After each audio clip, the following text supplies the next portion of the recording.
year old Jewish man. Literally, like 7-on-1 mob mentality attack. Um, and you're right. Look, I don't know why people can't stand up to the right of history. Why is it that, your community needs to get attacked? Why is it that, people don't want to be on the right side of history? We see this time and time again. Okay, my community has struggled for 44 years. You guys have struggled for 2,000 years. You said in the last space, and I think of this question. I think, why is it that the media covers a mob freaking riot all across the U.S., all across the U.K., all across Canada, but yet, God forbid, if it's about, I don't understand it. So you're seeing the red and the black literally together, but yet, we need to literally stamp out anti-Semitism. We need to call it out for what it is. It needs to be held accountable, and at the same time, we need to stamp out anybody who's an extremist. It's not about religion. It's about, if you support what just happened on October 7th, you said it, GoPro footage, you said it, babies being dismembered. Maccabee was here earlier. It's in the recordings. He read the I-24 article. 15 journalists from around the globe described the carnage that happened. And I couldn't even finish it. I had to finish it. He cried.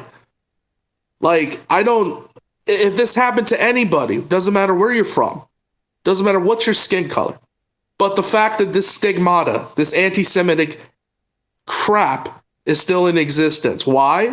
Because, it's politically correct. Let's hate the Jews. Let's go ahead and be anti. Let's just throw a Nazi salute.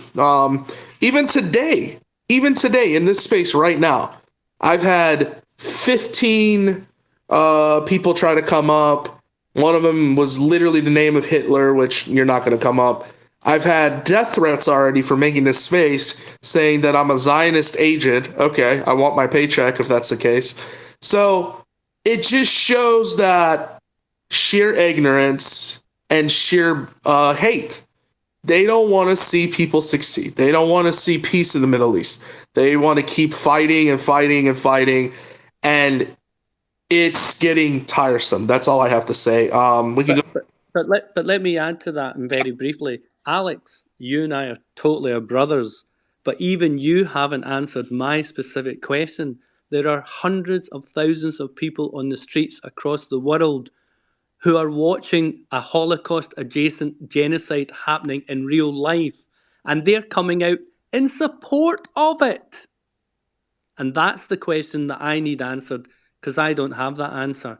I just do not understand. They always say, and it's well known, these people love dead Jews. Oh, the Holocaust. Oh my God, what a terrible event. Never again, never again. This is what's happening. And rather than them coming out and utterly condemning it unequivocally, they're supporting it. What has gone wrong? What the hell has gone wrong that they are supporting a Holocaust adjacent event where literally a man's eyes are gouged out, his wife's breasts are chopped off, and they are chucked in the mouths of their 2 children watching this, who then had their legs chopped off. And these people are out in the streets flying their flags, supporting this. Someone explain this madness, because I don't have the answer. Yeah, IJ, I want to get to Elham. She's got to go really fast, and then we'll get to the rest of these hands, if that's okay. Elham, Jude, make it very quick, because we do have a lot of hands, and I want to get Sure. Is here too. So, Okay. Elham, go ahead. Hannah Arendt, I don't know if you know that, a big time thinker in the 19th century. She said the existence of regimes. Now we're talking about the ideology here. It's not that much different. The existence of these kind of ideologies, or the regime that is a fascist, that's a terrorist. Like, this is a 21st century style now. The existence of it depends on the thinkers that are there to basically overcome everybody else's opinion, way of thinking, and all that stuff. So what's happening here, in my opinion, is this. We have some intellectually lazy academia members that are not actually trying to face the problem, the real problem here. To me, real problem is not a religion, and that's what they're trying to do. They're trying to make this a religion-based, a race-based. They're trying to make it that way, and in the process, what happens, the sensitivity goes away. What it is about is the terrorism. It's the terrorism. I think that's where we need to stay focused on. And the way it became this way, I'm sorry, folks, oppression happens in the world. No, no, no, no. You don't choose to be oppressed and then go decapitate people. Nope. That is called terrorism. We use words to communicate. So I think that is where we're missing the packaging. They are taking the narrative. In democratic world, the rules of engagement are so beautifully written and used sometimes that abusers can abuse it. And I think in the process we lost the sight of that. They are making the packaging here to make this as part of the Jewish against the rest, or Jewish took our rights, or what have you. This is a terrorist act. First comes first. The terrorist act. I mean, beyond that, we can talk, but this is a terrorism. So I think that is where the messaging just kind of like, in my idea, I got into a gray space. Emotionally and intellectually lazy folks are getting us here. They don't want to make decisions. Thank you. All right, thank you very much. Natalie, go ahead. You had your hand up for a while. Then we'll go to Brother Loe. It's good to see you. Then we'll go to the rest of these hands. Natalie, go ahead. Yeah, it was just in response to IJ's question. He's completely right. We've been failed in the UK. Everyone's turning against us. There's nobody supporting us. There's no Christians supporting us. They're allowing hundreds of thousands of people to celebrate babies being beheaded, basically, and terrorism has taken over this country. I think it's too late for us, guys. I think maybe the rest of the world could try and start to fight terrorism, but we've been infiltrated. It's obvious. I can explain to IJ exactly how this happened, because I've been studying the Holocaust for most of my life, since I was like 4 or 5. And they're doing exactly the same way the Nazis did it. They put out the propaganda, and make troubles in their economies, such as like the Nazis did. They ruined the German economy after World War One. They then blamed the Jews. It's the same thing that's happening. The propaganda is being put out there to demonize Jews, and it's the age-old anti-Semitism. Wreck your own country, ruin your own politics, ruin your own people, create wars, spread war and destruction across the whole entire world. And guess what? Let's not take the blame. Let's not admit what we've done through all this corruption and lies and evil. Let's not admit that. Why don't we just throw it on the 0.02% of the population that are such a minority? They can't really speak out about it. What can we do about it? The whole world is blaming us for everything that they have done. They have created this terrorism all throughout the world. 19% of the countries are to blame for this. Nobody's innocent in what is happening. We're about to have a World War III. Jews are probably going to get slaughtered yet again in this World War. And we're all standing here, and I'm getting so emotional after what RJ said, because us in England, we have been thrown to the side. There's nobody supporting us, and we are scared. We can't go outside. We can't visibly be Jews. And we're getting attacked, and I'm getting messages off my friends. Now I'm so scared. I can't go outside. People are calling me Jew. I'm being attacked, and there's literally nothing we can do about it in the UK, because we're such a small population. There's barely 300,000 of us compared to millions and millions of everyone else. And I'll tell you now, I have never been afraid. Come home, Natalie. Come home. Come to Israel. Oh, no, I've never been afraid. I've been fighting for 3 years doing the activism. But it's bad. I'm watching people can't leave their homes, and it's just horrible. Natalie, I just want to let you. Can I just say this, because it is pertinent, and Natalie, my God, I feel your pain. I was out for the first time, literally for the first time. I crossed the door in the last 10 days. I'm not making that up. I've never even been across my door in 10 days. But I went to an area where I actually grew up, and I grew up in a very, very poor part of, well, I won't say specifically where, but let's just say a very poor part of Scotland. And I actually happened to go to that area for reasons that I won't even bore you with. I ended up in a cafe run by Muslims. Every one person in that cafe was a Muslim. And I had actually just been to my mother's grave with my yarmulke. I can't say it, I'm sorry.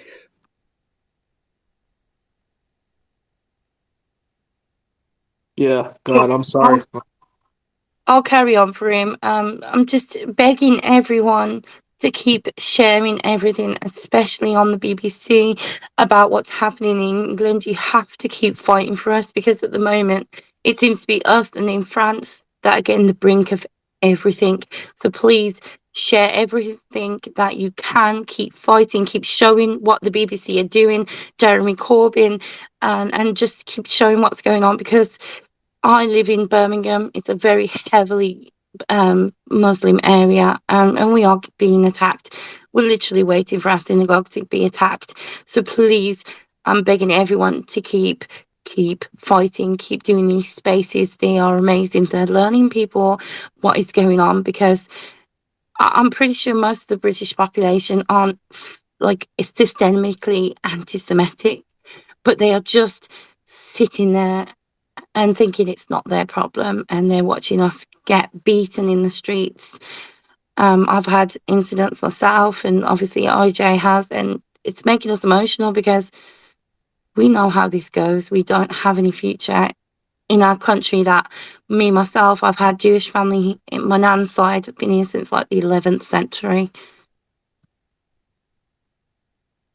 Absolutely. And look, this space is for listening to this grievances. This space is for you guys to have a safe space. Look, I'm not Jewish, and I can assure you of one of two things. I do everything in my power to make sure you guys' voice gets heard, and we can't let this happen again. God forbid. If it turns into mob mentality, like you said, the fact that you can't even get out of your house, you're supposed to be in a quote unquote democratic country like the UK or anywhere in Europe for that matter. It's sickening, But listen, I'm sorry what you guys are going through.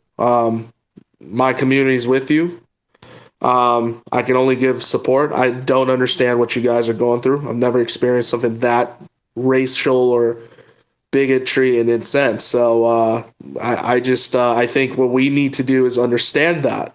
I think Natalie and IJ, you are tremendous in that. I think what we can understand is what you guys have gone through because of this. You've experienced a tyrannical maniac, like, not even gonna say his name because it doesn't need to be said. But you're right. Everything they're doing is just like what happened. That's why World War II got started. God forbid if World War III gets started. What is that going to do to the Middle East? What is that going to do to the countries that are in the Middle East, our region? I say our region. It's my region. It's your region. It's, Loe's region. It's anybody who's from these countries. Why is this happening now? Why is all this attack happening? You got to chop the head of the snake. That's all I got to say to that. Brother Loy, it's a pleasure to have you, my brother. I'm so sorry I kept you waiting. Please go ahead, and I just want to hear what you have to say. It's a pleasure to have you in this space. Go ahead, my friend. Thank you so much, Alex, and thank you.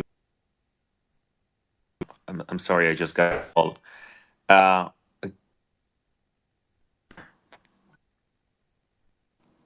you guys hear me? Absolutely. Okay.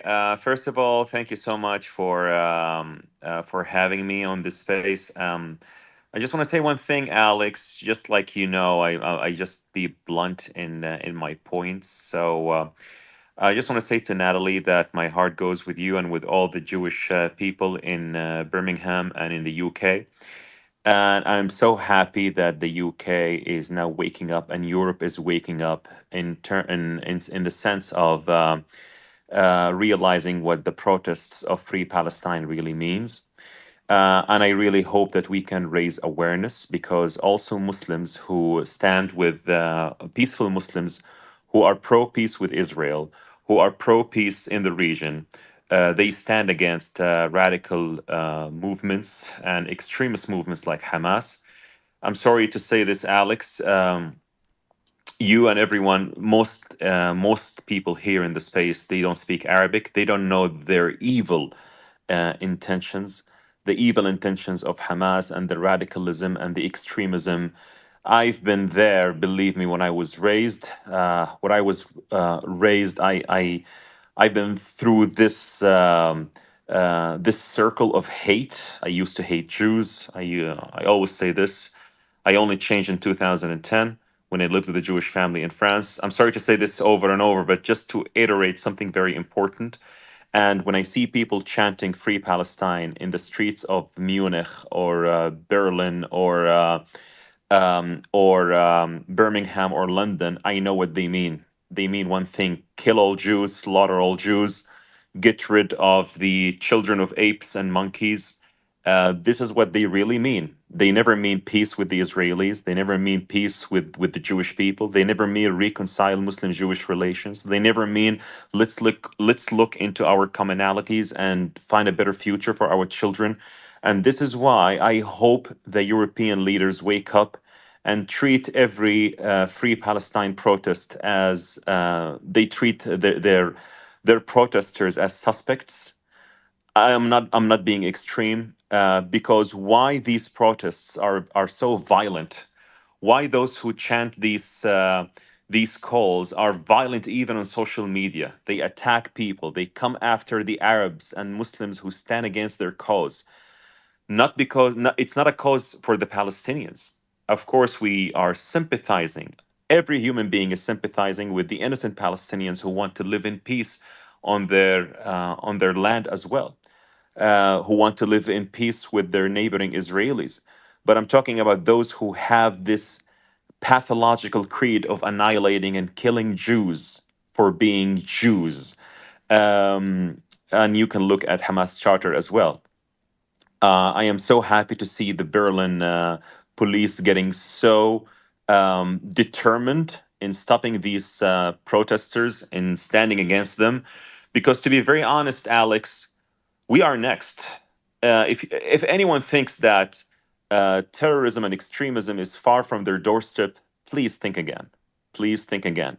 This pathological creed would bite you. Let me give you a short incident. After September 11th, 2001, the terrorists who carried out these operations mostly were in Afghanistan. Some of them, when they returned to Saudi Arabia in 2003 and 2004, guess what happened? They bombed many civilian targets in Saudi Arabia. They kidnapped people, and they did some terrorist atrocities. And thank God the Saudi government eliminated them. So that would happen next if those people would manage to get out of it and not leave. And leave without being eliminated. Believe me, they would be all of you would be next. And this is why I always say terrorism never wins. This creed should never win. And I do understand why some people show anger and frustration towards Islam. But I can tell you this, that not all Muslims support this madness. But at the same time, not all Muslims are brave enough to speak up and speak out loud and say that those people do not represent us. Alhamdulillah, I'm brave enough to speak out loud on social media with my real name, with my real picture. I've been through lots of hate, but I have the courage to say that those people are terrorists, and they do not support my views as a peaceful Muslim who wants to live with our Jewish brothers in this Middle East. Arabs and Israelis build this region together, and inshallah, bi'izrat Hashem, God willing, we will prevail. Thank you, Europe, for waking up. And I hope they treat these protests with more determination. I'm not talking about the protests to sympathize with the Palestinians. I'm talking about the protests that throw slogans that are evil. Free Palestine is one of them. Thank you. Thank you, brother. Thank you so much for your time. It's truly a pleasure. Definitely, there's all hope is not lost. It's people like you that make a difference. And yes, I want to get to my good friend, Dr. Ghassan, because he's got to go to class. Dr. Ghassan, please go ahead, my friend. Sorry to keep you waiting. We got so many hands. And guys, please be patient. I'm going to get to these hands. You guys, I see in order. So go ahead, Dr. Ghassan, and then we'll get to the next speakers. Go ahead. Thank you so much, Alex.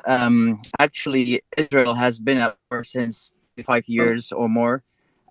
It's always, a struggle for peace and freedom. Guess what? In this Middle East, coexistence is something we need to work on for good. I'm very sorry for what Nathalie is witnessing. I'm really sorry and shocked. And the only way to prevent another Auschwitz is, as Alex said,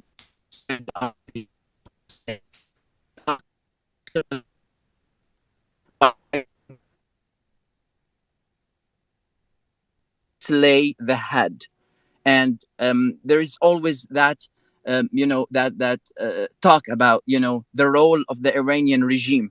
And the Iranian regime does not represent the peoples of Iran. King Shah Pahlavi will represent that. The relation between the Persians and the Jews is historical. Who said that? Who said that the Malalis, the terrorist, fascist, Nazist Malalis, are, the inevitable, and they are the only people who can speak on behalf of Iran? No, the real Iranians do speak and do have the voice. And the only way to stop this madness, this chaos, is to get rid of that regime. It should be very, very, very clear. Netanyahu needs to know where the enemy is, the real enemy is. Instead of trying to negotiate with terrorists, just cut their head. Cut the head of the Malalis found in Tehran. And the brave Netanyahu has the choice between, being Ben Gurion or being a Begin. And guess what? The Bushehr is not far much than Osiris. So it's time in history where if really, really you want a solution, you need to get rid of that terrorist who is taking the people of Iran as hostages. All the people of Iran. Instead of spending billions of dollars on the people of Iran that they deserve, he's spending them on Hamas and Hezbollah and the Hashd al-Sha'bi and all these terrorists everywhere, creating all this chaos. It's time to say those things very, very, very loud. No one wants to see innocent people killed, innocent people murdered. But it's time to point it. Instead of fighting Hamas, fighting Hezbollah, fighting Al-Hashd, just go and fight the right war once and for all, and give Iran back to its I'm going to people. interject there. I'm sorry, I'm going to have to interject. What you said is right, but with the greatest respect, there's a fundamental misunderstanding. Israel cannot and will not fight Iran because the world will not allow Israel to fight Iran. Don't you understand? Israel has been held back. Never mind it's been held back from fighting Iran and taking out Khamenei. It's been held back and for taking out savages who perpetrated the worst atrocity on Jews since the Holocaust. And the mistake made by yourself and unfortunately our previous speaker, Luai, and I hope I pronounced your name correct, it's not it's not this will be the next Auschwitz. No, you're not listening. Listen now. This is the next Auschwitz. This is happening on plain sight right now. Stop talking about as if we need to stop this is it. The worst atrocity perpetrated on Jews since the Holocaust happened on October the 7th. Would people Because please of the stop? support of the Malalis, because And, the Malalis supported, funded, and trained the terrorists of well, Hamas. go and talk to POTUS, because that's his role. They are the leaders of the free world. It is not Israel's job, a tiny nation of 15 million people, to take out the head of the snake. It is the But they job took of the over the world head of the leaders. snake in Iraq. It's not Israel's job to take Khamenei down. The people of Iran will do it. All what they Correct. say is, hey, guess what? This is the real enemy. This is the cause of trouble. Do you not think that we don't know that? Well, it's not very well echoed in the media, sir. That's the point. That's the point. It should be very well echoed Which everywhere. media are you referring to? Western media, sir. Exactly. Do you think that I listen to Exactly. That's Eastern my media? point. You said that Netanyahu should take the people out, take the head of the snake out. I'm sorry, but I need to go back to the main point again. I don't wish to offend you, but the mistake's still been made, and I'm not suggesting you or Luala or anyone is apologising. I'm not suggesting that. But you need to get beyond this idea that we need to stop the next Holocaust. This is Holocaust adjacent. This genocide that happened on October 7th is the next Holocaust. So let's deal with that. And let's deal with the fact, again, sorry to reiterate, that hundreds and hundreds of thousands of people all across the Arab world, all across the Western world, were out in support of it. It is happening in plain sight. Those who remain silent are guilty because they have forgotten what happened in the past and they're allowing it to happen again.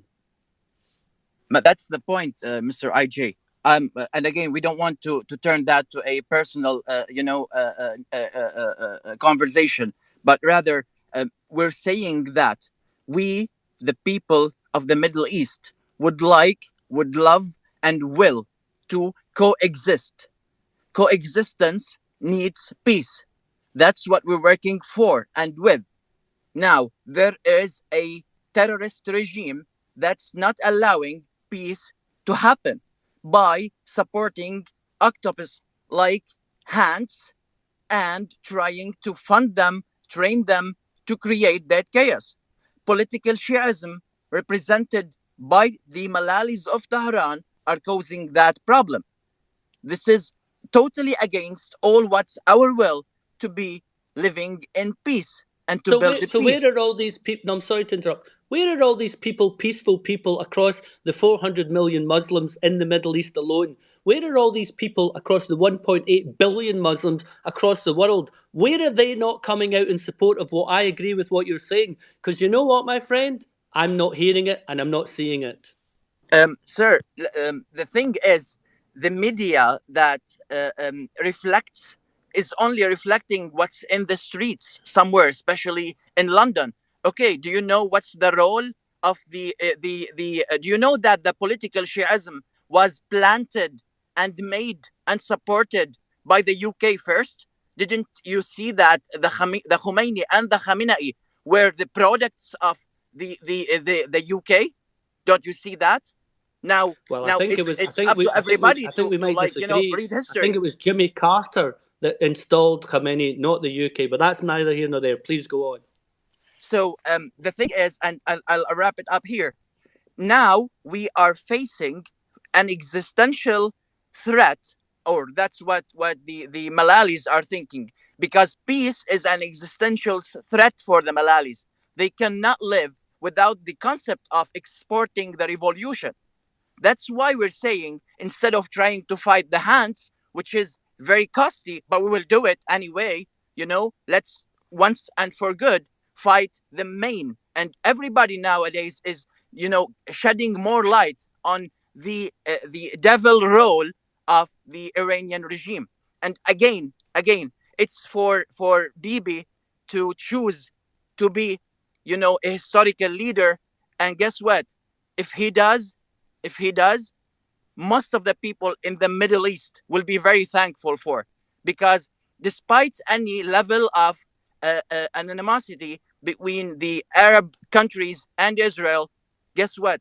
Believe me, they hate the Malalis way, way, way more than they have any towards the people of Israel. On the contrary, people of Israel turned to be way better partners in doing business, in love, in peace, rather than the Malalis, who all the language they know is to kill, to give drugs, and to, just spread chaos all over the Middle Okay. East. Okay. Thank you. Can I say something regarding Alex, over to that? you. I have an interesting point. I'm sorry, who said that? It's Renzo. Can I say something regarding me? Yes, go ahead. Yeah. To the previous speaker? Do you know what it means, Israel, to fight Iran? Iran learned a lesson. Their nuclear program is not in one reactor like was in Iraq or in Syria. Israel to fight Iran means that Iran will be turned into nuclear wasteland. That's what it means. Nobody will do that. Nobody in Israel, I can guarantee you.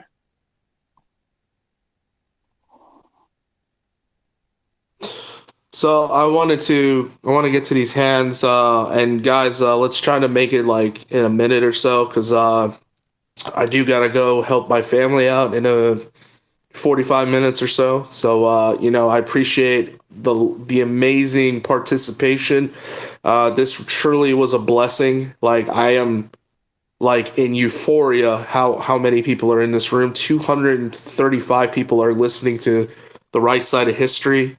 I just want to say that, yeah, let's get to these hands. And if you got to go 2 minutes, that's fine. First of all, I wanted to tell the doctor, thank you for your solidarity with the Iranian people.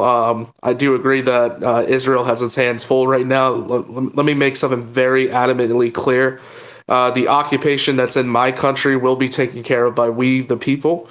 And the revolution that took place last year with the killing of one of the people who I knew personally, and Masa Amini, my whole family did, will not be left undone. And let's not forget that Armita just killed a girl from my home city of Kermanshah. So let me make it very freaking clear that these butchers that think they can get away with killing and raping women and killing little boys and children, there will be hell for them in a place, and no one is going to stop us from our retribution for a free and secular Iran. And let me also say very quickly, because I want to make it very clear, but I also want to get to these hands. Israel will fight what it needs to fight. We will lend support. I will lend support. IJ, you said, where's the Christians? I'm a Christian myself. Okay. I am a former Muslim. I'm a Christian myself. Let me just make it clear that we are behind the Jewish people. I'm not going to say what church or whatever for personal reasons, but I will say that we are doing everything we can to make this issue of stamping out hate and everything you just mentioned fruition. We are disgusted with what's happened. As an Iranian, I am appalled and disgusted even more. But also the Islamic dictatorship for everybody. Let's not call it the Iranian regime. Let's just say Islamic regime.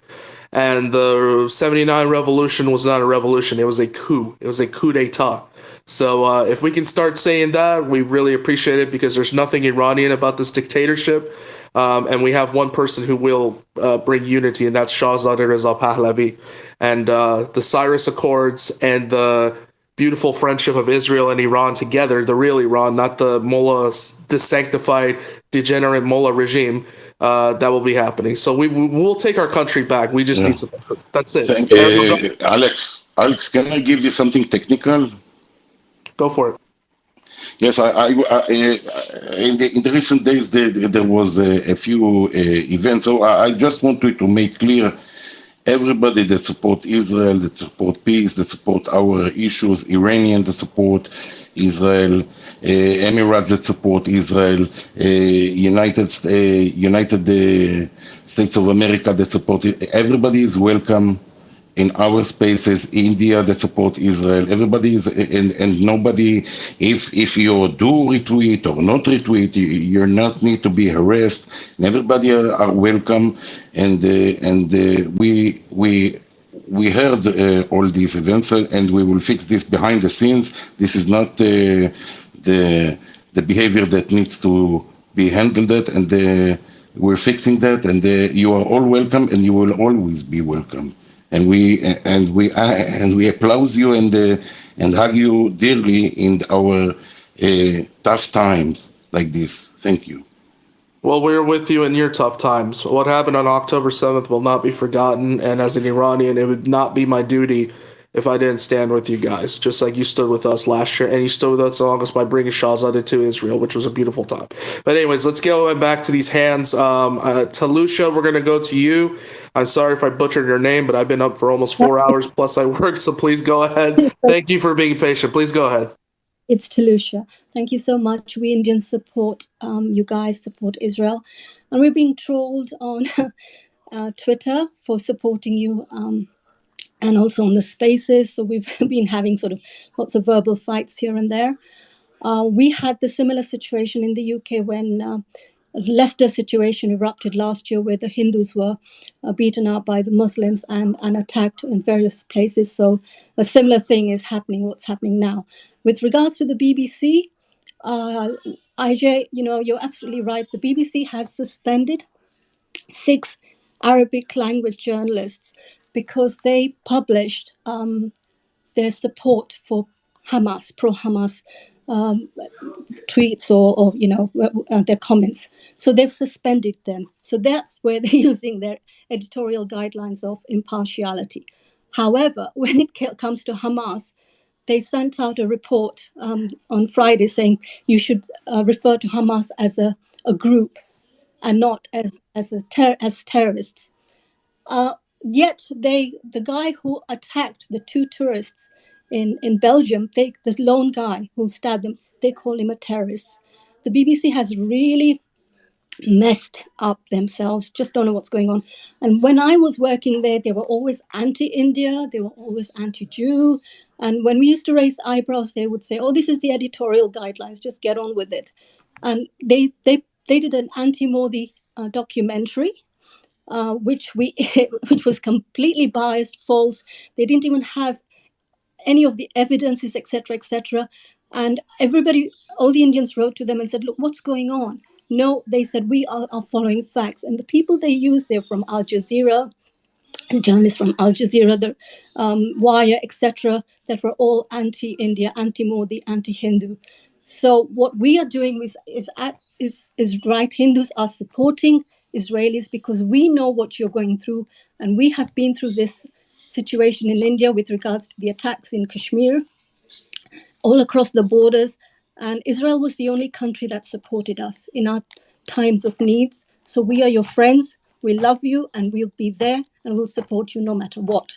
So thank you. I will be attending these spaces, and yes, we will stand by you. Thank you. No, thank you for being patient, and thank you for the wonderful words. I think that was very to the point and well spoken, and thank you for coming in. This is what we wanted to hold, honestly. Chet, our good friend, he couldn't do it today, and IJ knows this very well. I am tremendously honored to host this space because it needed to happen. It needed to happen. I think what the problem with Twitter has been is that the bigger people, I'm not going to name names because they don't need to be named, they get 14,000 followers, and probably half of those are bots, but they're ran by a bunch of terrorist supporters. I mean, one of them, she literally has the character name of one of my favorite shows. It's called Game of Thrones, and she's going spouting around telling, well, if you're not from here, you shouldn't even talk about it. It's like, yeah, we don't have time for that bull crap. So thank you for that, and please just follow all the Israeli people in this room, the Jewish, amazing Jewish people who are in this room, because that's what this space is about. Can I just say that there's one listener at the bottom. His name is Levin. He's an Indian Jew, and he will tell you a lot that's going on there. And he's a really good speaker. So if you can give the mic to him, it'd be great, because he's been having lots of fights with all these people who've been attacking us on the spaces with regards to our support for Israel. I'll tell you what, DM me his name, because there's like 200 something people, and I'm trying to keep track of who hands. Go ahead and give me a DM, or IJ, or a DM, and we'll bring him up. Thank you so much for letting me know, though. I appreciate it. All right. I want to go to Natalie, because this is your guys' space. Natalie, please go ahead. And then I'll go to Dahri, and then I'll go to Shazman, and then we'll go try to finish these hands off. Natalie, please go ahead. Yeah, I was going to agree with Renzo. Clearly, Israel wants to do something about Iran. Everybody knows that's the head of the snake. Everybody in this space is very, it's very open what the regime is doing, and we want to help. But to say what IJ was saying, firstly, what Renzo was saying is we could, and many people could, go for Iran. But the consequences of that is going to be the Iranian people, our friends, those who have supported us for the last so many years throughout these conflicts, And I, as an activist, also got involved with the Masa Amini stuff. When she was killed, I was doing a lot of, work. I do know a few of the Iranian activists in London. I got in touch with those. I was helping out a lot. And the problem is, if we did anything with Iran right now, all the Iranian people could be, like Renzo said, turned into, it would be a nuclear like car park.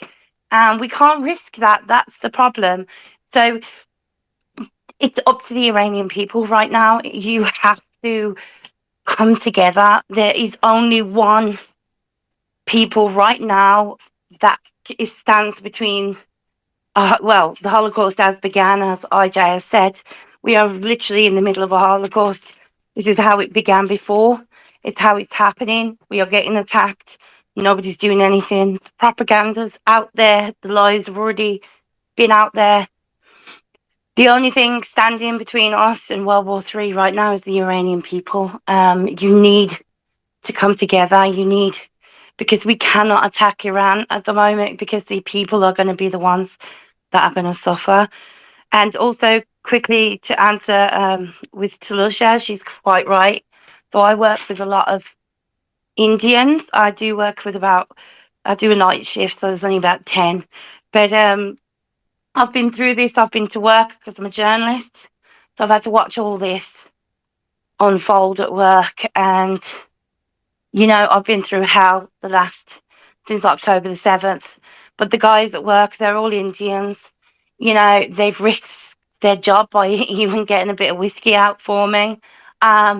They've risked their jobs. They've been there for me. And so what she was on about, the Indians have been attacked just as much in Birmingham. So this is why we worry so much, because the Muslim community in Birmingham had gone around all the temples.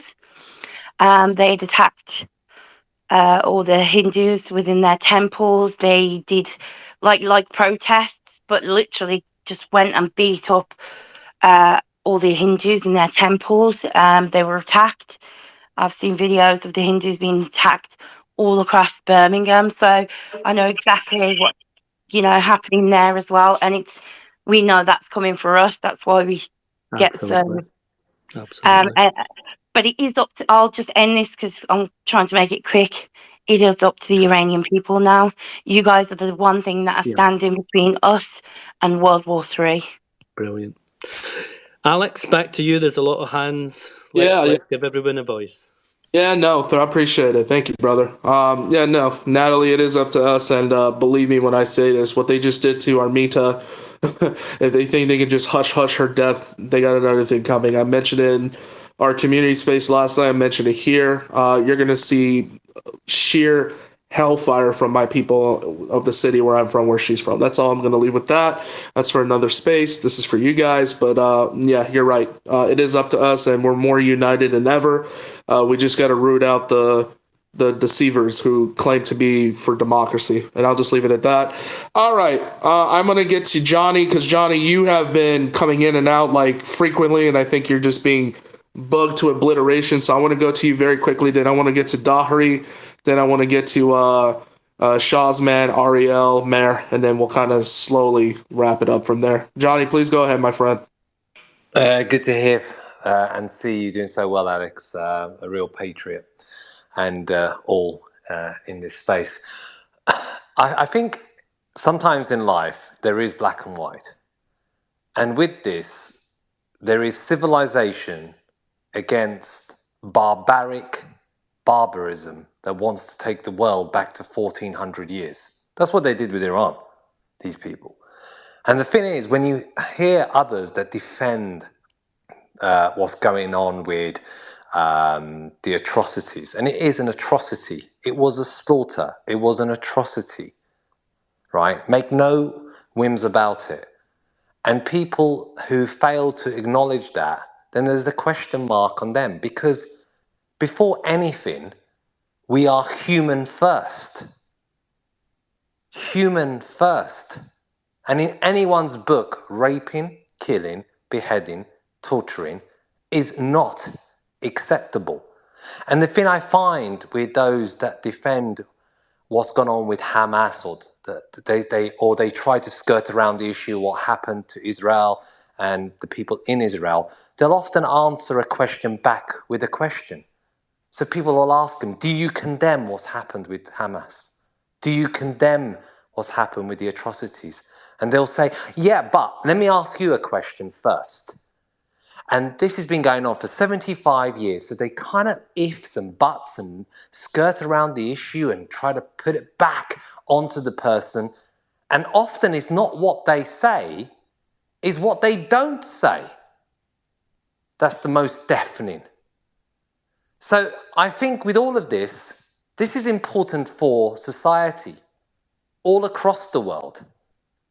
Because we either are moving forwards or we're going to join people like Hamas who want to take the world backwards 1400 years and think it's okay to slaughter someone because of their racial identity. And then these are the same people that go back to their homes and try to be a good son, a good dad, or a good brother, a good sister. So I think all of you are doing a very just and important thing. And I know with Iranians, they support what's going on with Israel, because for Iranians, it was people from Israel and those people who are Jewish that were standing up and speaking up for women life freedom, for what was going on in Iran. I didn't hear anything from the Palestine Liberation Authority at all. Did you ever hear them come out against the Ayatollahs and for the people of Iran? Did you ever hear them condemn anything? No. They didn't do anything apart from take the coin. So for all of you, sometimes in life, we can do the most amazing things in the name of a cause. And sometimes in life, people can do the most despicable things in the name of a cause. But remember, first and foremost, you're human first. And I think when you have that in your mindset, you'll know which is right and which is wrong. Thanks, Alex. No, thank you, brother. Always a pleasure. It's like you give us the motivation juice in the morning. I've been up for like 24 hours, if you guys want the truth. And again, this is what I live for. This is what drives me. I see so many beautiful, different people listening in this room, and to be a co-host with IJ and Ravi and Chet. Chet started this when this massacre took place, and I came in. I said, I love you guys, and if you ever need a support, I will give you my blood if I have to. I literally didn't say it like that, but the support was there. But like, to host something of this magnitude, it's an honor. It's truly an honor. Like, words can't even describe it right now. IJ, my brother, you don't even need to put your hand up. You're the co-host. Go ahead. Okay, so it's just well, I haven't done it yet today, and I'll quickly do it now with your approval. This is a public service announcement. As many who have been on this space will know, we are constantly attacked by those who shall remain nameless. They send bots over, and it is something that literally closes down the space. It attacks the host's iPhone, or whatever. Sorry, I shouldn't have said that. Whatever device he or she is using, and in fact, he'll send you his PayPal address so you can send them some donations so that when it goes down, you can get another one. But so as an announcement for those who specifically, and Natalie from the Protocols of the Elders of Zion will jump in a second for those with a different inferior phone to me, i.e. not an iPhone. I'm now going to ask everyone, if you want to protect this space, and this, you are our Iron Dome, okay? You are our Iron Dome. If you want to protect this space and you have, like me, an iPhone, then I'm asking every single one right now who has an iPhone, who has the superior technology to Natalie, I would like you to do this with me. At the top, you will see a little arrow, and I'm doing it, so I want everyone to do it with me. Come on, Simple Simon Says. Press the arrow. This is dead simple. In fact, Maccabee yesterday timed it, so from the speech that I'm now giving, it took 36 seconds. So we're trying to beat that record. So you press on the arrow, you click the link that comes up, okay? It says copy link, and it says copy to clipboard. Simple as that. Then you go to the very top, and you're now back on Exter, Twitter, X, call it what you will, okay? You now press on the plus sign, and you copy and paste, you paste what the space is, and you literally tweet it out. And if you do that, if you continue to be our Iron Dome, this space will not go down, and we will not have to put a basket round for our host's next phone. Quickly, if I may, Natalie, if you could explain how those with the inferior technology do it. Thank you. What he meant to say is those with the adult phones and not the kiddie ones. But so at the bottom, you've got a purple nest. Next to the purple button on the Samsungs is a share button. Just click the share button, and it'll be the first option that clicks up. You can share via post. Underneath that is invite via DM. You can copy link or share via anywhere else. But if you want to tweet it out, it's just the top option when you click the three little buttons. It's right there. Simple as Samsung is simple. Yeah. Simple, effective. Thank you for that. Sorry, back to you, host. Someone who's got the adult phone. That's right. I'm not an iPhone guy. Sorry, guys. But yeah. All right. So I'm an adult. Like, what can I say? I'm iPhone retarded. I'm iPhone proof. I can't. I will never pay almost $1,000 for something like that. Never will happen. But anyways, back to that. Yes, Dahri John, we're gonna go to you, and then we'll go to Shazman, Ariel, and then co-host IJ. We'll slowly wrap it up in the next 30 minutes, if that's okay. And if Chet doesn't do tomorrow, I'll be honored to do another space like this. I think this was fascinating discussion, and the updates and all that. Dahri John, go ahead. Hey Alex, thanks for the mic. How's the audio? You got me? You're great, brother. Go ahead. All right. Your friend John, he sounded like Douglas Murray. I wanted to tell him, but he's done. I think he's gone, and he almost said the same stuff, which was fun. Want to answer IJ's question, but first make a quick note about what Natalie and another gentleman, I think Renzo, was talking about, like Iranians dealing with the regime. So dealing with the regime is one thing. Dealing with the regime plus stupid American foreign diplomacy plus EU making multi-billion-dollar deals with the regime, that is another. Like we have to fight this battle in multiple fronts. And for people, unarmed people, like going to the streets, like there is a limit. Like our fighting capacity cannot go further than what we have put together right now, unless the world wakes up and stops supporting the regime. Then we probably can handle them. But until then, like, we are literally dealing with Iranian regime plus US plus EU. So that's where we are. And of course, like the China and the Russia and the whole gang is there. But to IJ's question, you asked a question about, like, where is the world and what is happening. I'm gonna have a stab at it, and I don't know. Like, let me know what you think. My theory is that after the Cold War, one of the most sinister things that our media did was to convince us that we are done with evil. There is no more evil, and you are good. This is the end of history. We are all going to live together. We're gonna live in a big village, the new world. And later we're gonna watch Netflix. We're gonna date online. We're gonna have fast food, etc., etc., etc. And so we are the modern Western people are really numb to what level of evil exists in this world, and if you are not careful, how it can resurface. Yeah. So As an just, Iranian, if I let may, me. just a little bit of breaking news that's, I think, quite Sure. important for people like me who are struggling today, and with respect to everyone else, we are all struggling. So I'm not trying to make it anyway. President Emmanuel Macron has just called for the international coalition fighting Islamic State to be expanded to also fight Hamas after the October 7 attacks on Israel. Macron, speaking after talks with Benjamin Netanyahu in Jerusalem, said the countries fighting IS should also fight against Hamas. So, what countries are taking part of the coalition against ISIS that Macron is calling on to form coalition against? And that includes, well, there's a whole list of flags. I don't know every single flag that's listed there, but basically Macron, it's something that's been discussed previously in this space. Where is the coalition of the willing? After 9/11, America very quickly managed to put together such coalition. Where is the one fighting even worse perpetrators of atrocities on this occasion on Jews?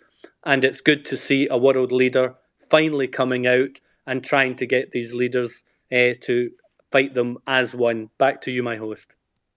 Yeah. Dari John, hold on 1 second, brother. I got breaking news too. Sorry, we'll get to you in just a second.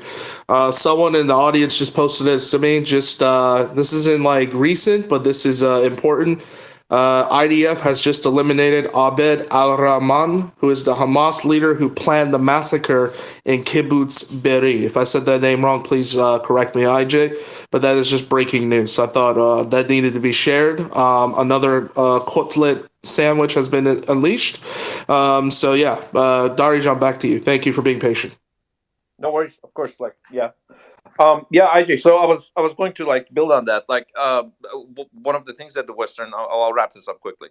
The media has done is put us to basically sleep, and then when we see evil, we are all shocked and what is happening.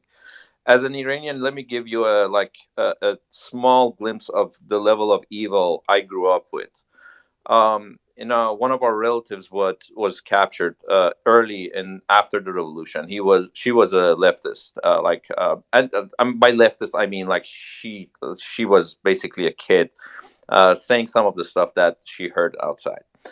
17-year-old girl.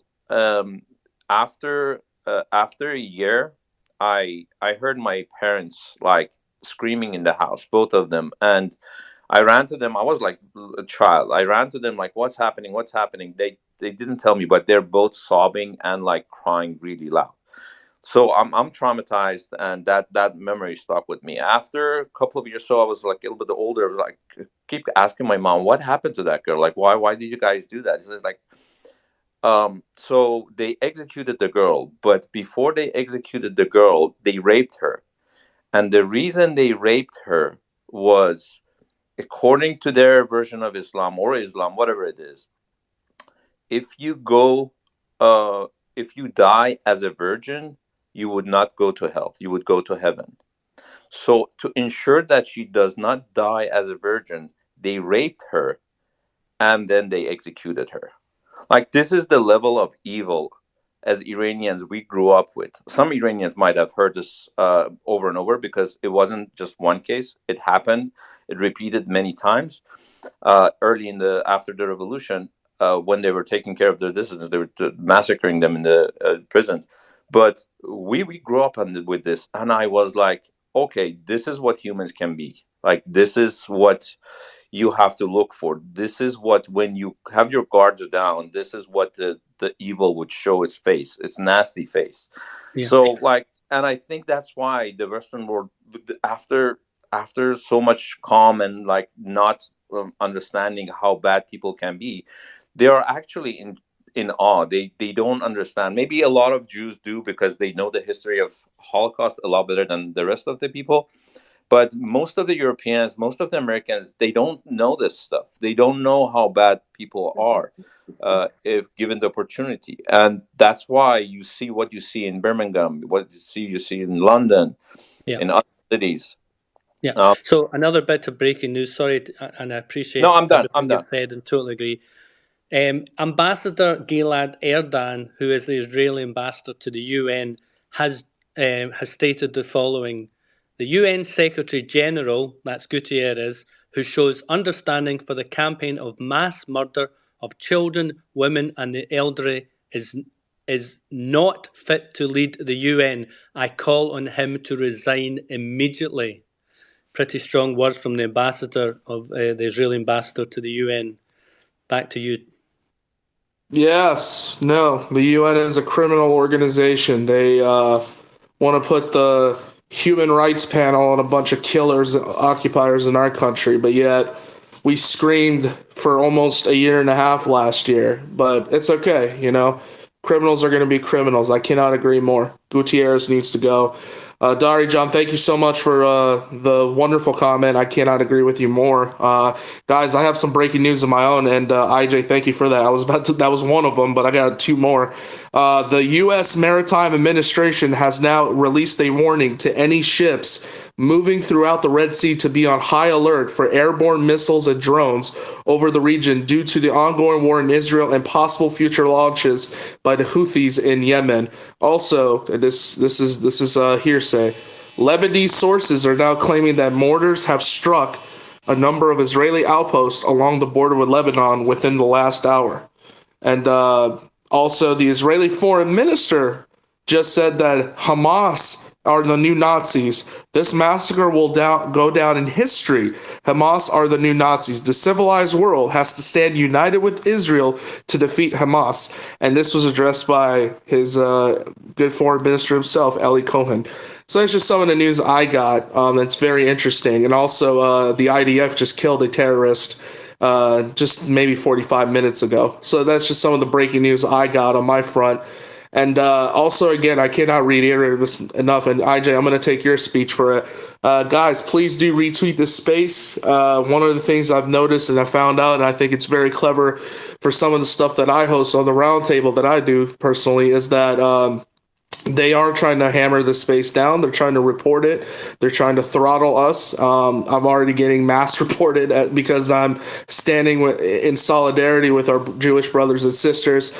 Please retweet this space and please reshare it and send it to someone who needs to see this space, who's not alone, who knows that we are on the right side of history, not on the wrong side of history. And just let people know that we will have these spaces, and I hope Chet is feeling better tomorrow morning. But listen, it was an honor. It was a privilege. And if it doesn't happen, I'll host another one tomorrow, IJ. I think this needs to be done until the war is concluded. Absolutely. And we need to keep doing that. I cannot.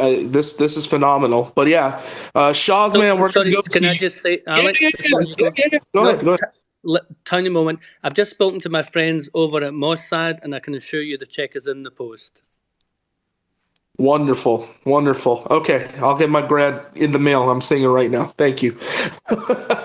Anyways, Shaw's man, go ahead, brother. Hey, thank you so much for hosting the space. I want to say I'm very proud that Alex stepped up to bat. So beautiful and special to hear how you did that. And first and foremost, this is the space for the people of Israel. I really like that everyone's been very respectful of that. And I only bring up the topic and what I'm sharing now just because it was brought up by a few speakers earlier. And I want to do whatever little I can to help provide some clarity.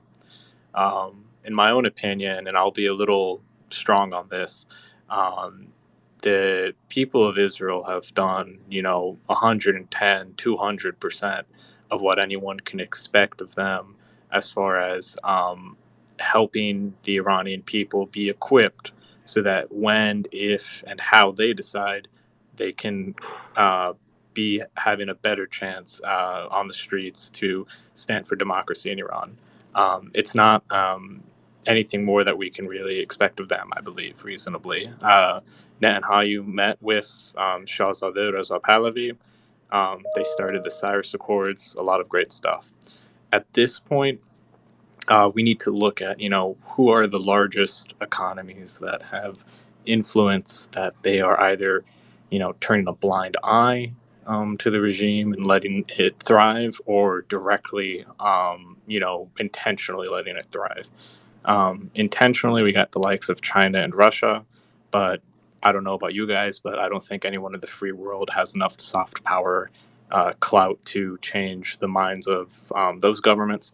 But what I do know is that there's a lot of Americans who have the right idea in their heart, but maybe in their mind they're a little unclear about how to get there. I would encourage everyone that if this idea of at zero U.S. taxpayer cost, there is already a large and very well detailed campaign, researched and ready to go. It just needs U.S. politicians to sign on to it, to enable the Iranian people on their own to be better equipped to try to establish a democracy in Iran. Then if that sounds interesting to you, you should look into the Maximum Support Campaign of Nufti. I've shared a resource here about it. Just to give you a very concise summary as best I can, and then step down from speaking here, it's really just talking about there are frozen assets of the Iranian government already, and sometimes those assets are tapped into for, like we've seen, for hostage releases. Instead of endlessly fueling a cycle of hostages being taken and more ransom money being pulled out from those frozen assets, why not use those frozen assets to essentially fund things like internet for Iranians? This campaign does not at all talk about any sort of military intervention. This campaign is strictly diplomatic, and that's it. I would encourage people to look into it if they find it interesting.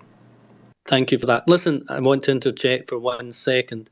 I alluded to a message that's just gone out from the ambassador of Israel to the UN. I've now realized why.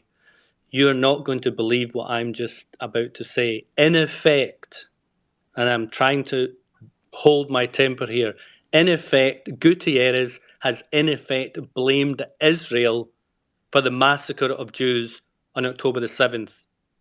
Just take a moment. Just think. Take a moment to let that sink in. He has said, and I quote, "Attacks by Hamas did not happen in a vacuum." Now, you can speculate as to what he means. I'm going to tell you what he means. Israel is to blame for its own atrocities. Oh my God. No wonder he's been asked to resign. Back to you, my host. A criminal organization is run by a criminal. What can I say? I'm not surprised whatsoever by this disgusting organization called the United Nations. I mean, I'm sorry that this has happened. Obviously, we know who the perpetrator is. We know who was extravagant in financing this massacre, this 9/11 2.0. It's disgusting. Quite frankly, I'm very disgusted with that. And Israel's, if I'm not mistaken, IJ, it's the same ambassador who held the picture of, what's going on in Iran. If I'm not mistaken, if it's the same ambassador I'm thinking of, yeah, I think we need to boycott the UN. I think that being that there's 200 something people, I think we need to make. If you're in the United States, you need to enact the maximum support, and you need to tell your congressional representatives to get the hell out of the UN and to get the UN General Secretary resign or literally fired, because that is just absolutely appalling. But that's disgusting, man. I'm no surprise, no shame. IJ, go ahead. Yeah, my question is he fucking mad? And that's all I have to say. He's bought out. He's bought the regime. He's bought by the same people who finance this mob mentality.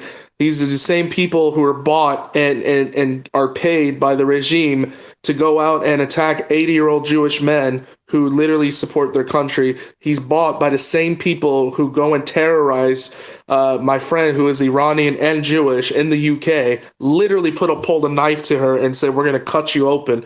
These are the same people. They're bought. They're criminals.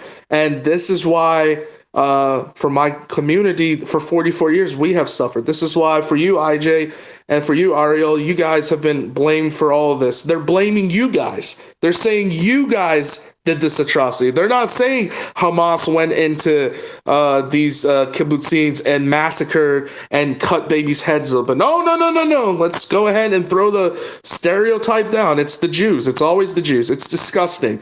But that's not the case. I hope this room, I hope this space, being that I've been up 24 hours. I haven't slept, but it's my honor. I hope this room gets somewhere. I hope politicians listen to this space, listen to the camaraderie, listen to the solidarity, listen to the what you have said, IJ, what Natalie has said, what Catherine said. If you guys missed Catherine, the recording is on. Go back.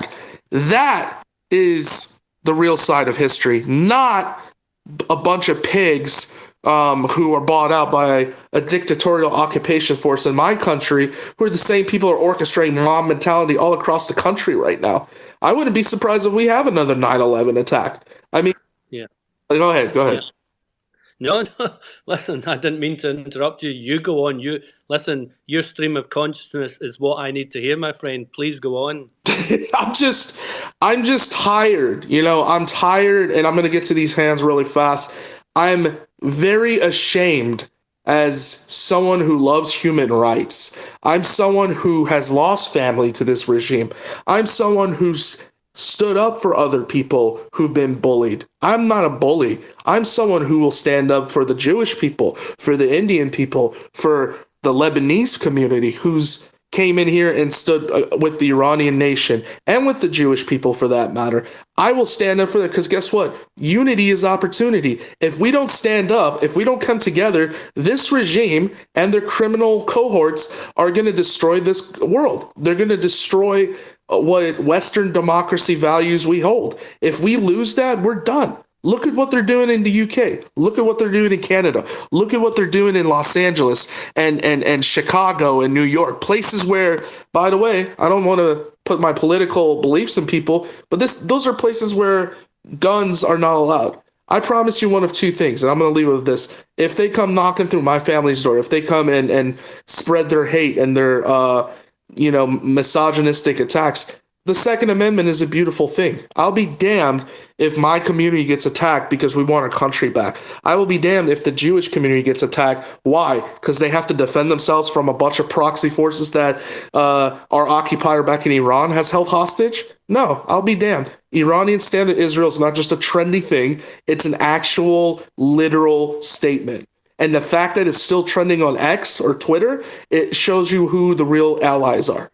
And you've seen it in this space today. The fact that Chet isn't here, but he's going to hear the great feedback. So many different people from different nationalities came in. We had our Afghan brother come in. We've had your community, IJ, has came in force. It was beautiful solidarity. Iranians have come in. Indians have come in. The Hindu community, for that matter. So many different people have came in because why? They're on the right side of history. And people like Gutierrez need to get axed and need to be resigned properly, diplomatically. And, and guys, again, I'm going to say it again one more time, and I'm going to get to these two hands.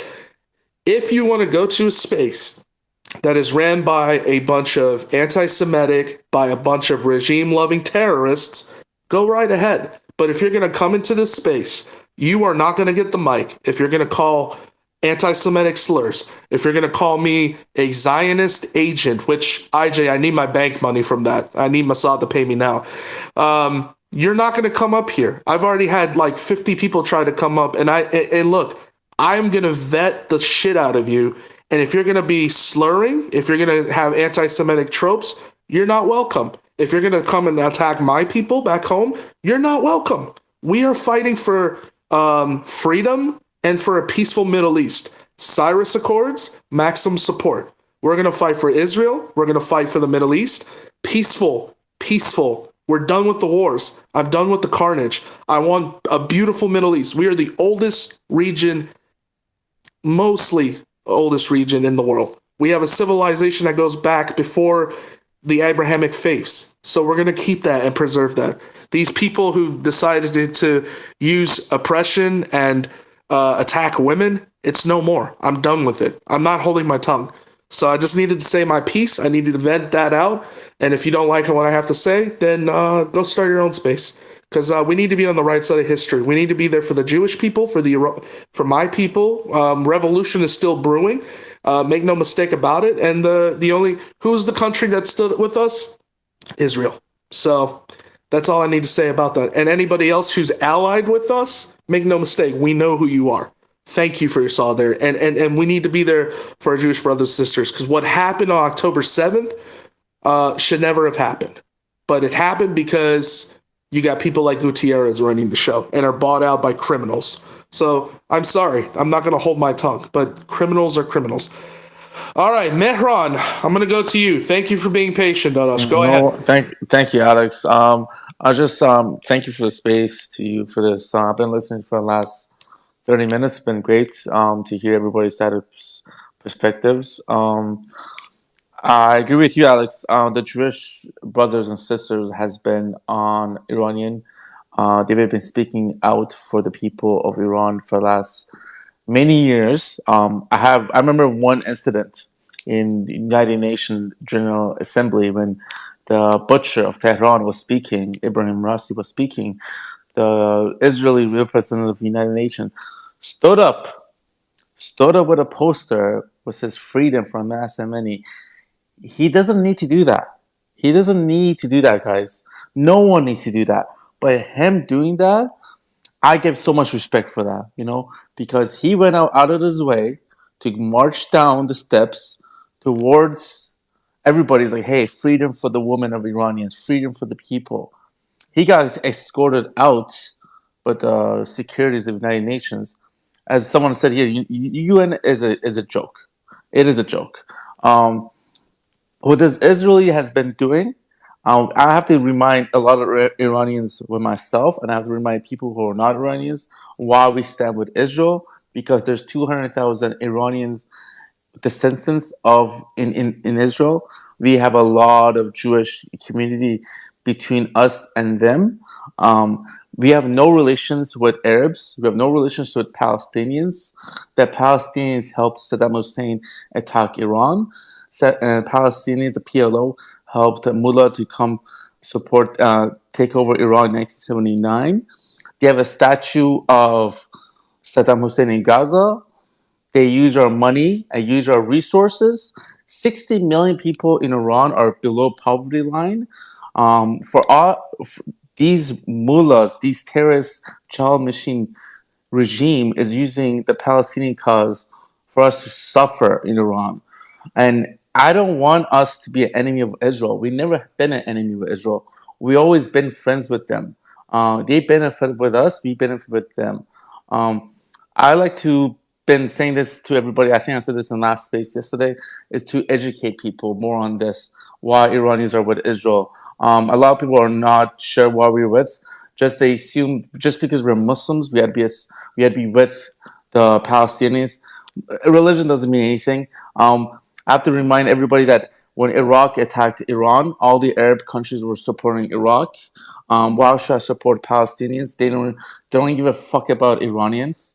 They don't give a shit about us. I never seen one Arab, one Palestinian coming showing support for Masa Amini. They make fun of us. They call us Islamophobia for having the hijabs off, for cutting off the IR flag. They say that we are doing this for the gay parade. They're doing this for trans, or we're doing this for just because we want to be naked. They want to use us as a vehicle for their cause. And I'm sick and tired of this. We're not a black sheep for everyone to use us. We're great people. I want to have, as you said, Alex, I want this region to be flourish. I want this region to be a nice place where everyone just comes in as a tourist attraction. We shouldn't be involving in fights. These fights started from 1979 of this fundamental Islamic radicals. It all started from this. As Iran is a magnet. If Sir, Iran, I'm going to interrupt you there. I'm sorry. I'm going to interrupt you. Go I on. appreciate what you're saying, but no disrespect. Please don't take it the wrong way. We know what the Iranian regime is. It's been repeated ad nauseum about 20 times in the last hour. That is not me attacking you. That is merely stating a fact. Please, can we bring this back to what is really going on right now between Israel and Hamas? Sorry about that. And indeed, no, with respect, you talked, most of what you just said was about Iran. We're here to talk about Israel. Guterres, the man who chairs the UN, has literally defended genocidal terrorist savages against Israel and blaming Israel for that. He is literally agreeing that stating that the genocide that happened against the Jewish people on October the 7th was in effect caused by the Jews. Please, my friend, you're Iranian, I get it. Can we please talk about Israel? Because that's what this space is about. Sorry, I'm really sorry. No, Ajay, I'm sorry about going off a little bit. Thank you for holding me accountable. To go back to the Israel, can I have I just want to question to you guys. There has been, how many missiles have been fired from Hamas to Israel? Around 7,000? 8,000 since October 7th? I don't know that we have actual figures, but Yeah. the last figure I saw was in the 6,500, and that was about a week ago. A week ago. So now it's been going up a bit. Let's just assume it's going 1,000 up, right? 7,000. A lot of people I've been talking to regarding Israel and Hamas, they use the word carpet bombing. And then I just say this is not fair. This is not a good choice of words to use on carpet bombing, because Hamas started this attack, killing 1,500 people in one day. It's the most since Holocaust. And then I was asked them, what do you want Israel to do? Sit back and do nothing? For their defense, in their 75 years of history, they've been attacked so many times from up north, east, and south. They always play defensive. They have nothing to lose. They have to play this game of you have to attack and attack. And then a lot of leftists like to use this cause for the Palestinians and the Israel cause for their own narrative to push their agenda, and which is wrong. Now we see a lot of, as I think Alex said, we see a lot of Islamic militants across the world, and a lot of leftists and a lot of average Joes don't know what's going on. It's just terrifying, because you see ISIS flags, you see Taliban flags side by side for the whole point of Palestine. And then when I ask these people, what is free Palestine for them? They want the liberation of Palestinians and push the Jews out of Israel. So that's terrifying for me, because what's next? Because Jews cannot live in a Muslim country. All Jews have left all Muslim countries since 1947. Almost 1 million Jews left. So these Palestinians have to accept Israel as a state. You've been offered more than 6 times as a deal. You've been declining every time, and it's unfair. How many times you've been declining the offer? In 1948, the offer from the United Nations was 40% to Palestinian. I'm not sure what the numbers were, 40 to 60%, but it was a good 60% to Palestinians, right? Yeah, so absolutely. And then 40% of Israel was to Israel, and then the 40% was a bad land. It was a land where you can't build farms or wheat or anything to grow on. They said no to that. They want 100%. You go to war in 1948 with all these Arab countries, you lose. You go to 1967, you lose. Just make peace. A lot of countries have made peace with Israel. Make peace. Your country will grow bigger and bigger. And when it comes to sorry for this long rant. I'm gonna stop really soon. When they say the settlers or colonizers, the biggest colonizers are the Arabs. They colonize the whole region for the name of Islam. They colonize from Morocco to Egypt to Iran to Afghanistan. You're the colonizers. You force us to speak Arabic. You force us to pray in Arabic and to speak in 5 times a day. You're the colonizer. A Jewish country had never been to have a country. They had one country, so let them have it. Sorry for the long rant, Alex and No. Ravi and Ajay. Thank you for holding me accountable. I don't want to speak regarding Iran. I want to back to Israel. I'll go back to the lesson. Thank you very much. Look, what you've just said is 100% spot on. Let's not forget, Israel is a tiny, tiny country. We see, the Western media. I don't know about the Arab world because I never talk about things that I don't know. They always hone in on the size of Palestine, inverted air commas, versus Israel. When you expand that map out, you see how tiny Israel is. It's a dot in the Middle East. The Middle East is 6 million square miles of Arab Muslim countries. Israel is 8,700. So it's 8,700 square miles versus 6 million square miles. That's how tiny Israel is. Back to you, my host. Absolutely. مهران جان قربان عزیزم ممنون هستم واقعا دمت گرم. Yeah, I can't agree more. And yeah, look, guys, let's bring the topic to the current conflict. Because yeah, Iran is very important. Don't get me wrong. We'll have rooms again on Iran. Don't make no mistake. But right now we're in war, World War III-esque atmosphere. Right now there's so much pandemonium, and yeah, I think we need to speak about the conflict. Obviously, we know who's responsible, but we need to talk about the updates and what's happening right now. Right now, there's a literal bias against Israel. Again, the Jewish nation, a tiny country that has every right to defend themselves, and we're over here, in the U.S., Canada, Europe. This is the right space right now. Okay, this is the right room, and people who go to these spaces, who listen to people like Mario and all, and terrorists like Suleiman, we don't have time for that. Yeah, I just named them out. I don't care. Because I think they're terrorists. And people like Khalisi should not have an app or a platform for hate. That's just my opinion. I'm just tired of it. I'm not going to be politically correct. That's one thing I'm not, ladies and gentlemen. I'm not politically correct. I will call out bullshit when I see it. They've attacked my community. My brother Xerxes got attacked in the space. It's disgusting. And if I'm ever in a room with these people, well, there will be some words said. I'll leave it at that. We will defend what is correctly right. And I think, IJ, I got your message. I did send him up, but I don't know if he's able to speak or not. If Brother Lev can come up, that'd be amazing. Hell of a co-host. Unfortunately, we heard something that I think a lot of people didn't hear. Is like we heard actual sirens. And I think the authenticity to the real dangerous and the magnitude of what's going on right now. So, yeah, so if he wants to come up, if he's safe to come up, we need to hear those voices. So I want to go to Ariel. Oh, he's here. Brother Lev, Maccabee, can you hear us? Maccabee. Okay, well, whenever he's able to speak. Go ahead. 2 seconds, please. Thank you. Maccabee? Okay, go ahead. Go ahead, Maccabee. Okay, I can't. I'm just coming. I'm sorry, there's an echo. Hang on, just give me 2 seconds. Kona, boy. Get in. Okay. Sorry, I got the dog. Are you okay? Okay, I'm here.